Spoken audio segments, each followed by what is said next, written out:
టాటా సంస్థ విషయంలో దేశంలోని జాతీయవాదులు అందరూ అభిమానిస్తారు, ప్రేమిస్తారు. ఎందుకంటే టాటా గతంలో కూడా పాకిస్తాన్ అయినా, చైనా అయినా ఎవరికైనా సరే జర్కులిచ్చిన వాడు, జంకులిచ్చినటువంటి వాడు, భారత్ అంటే అపారమైన ప్రేమ కలిగినటువంటి వాడు అన్నట్టు.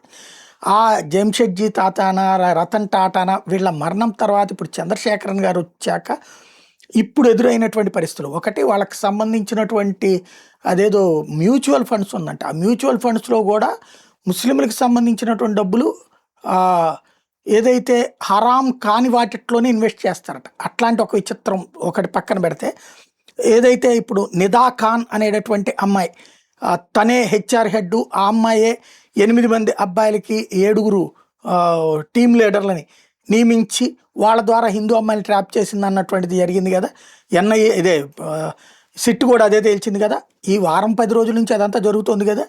ఇప్పుడు అకస్మాత్తుగా కొత్త మలుపు తిప్పారనమాట. టాటా వాళ్ళు టీసీఎస్ వాళ్ళు ఇప్పటికే నోయిడా ఇది అక్కడ ఉన్నటువంటి వీళ్ళ సెంటర్ నాసిక్లో ఉన్నటువంటి మూసేశారు.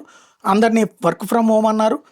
ఇప్పుడు తాజాగా ఆ మాస్టర్ మైండ్ అని చెప్తున్నట్టు నిదాకాను అబ్బెబ్బే అమ్మాయి ఏమి మా హెచ్ఆర్ చీఫ్ కాదు, ఓన్లీ ఒక టెలికాలర్ అని చెప్పుకొస్తున్నారు.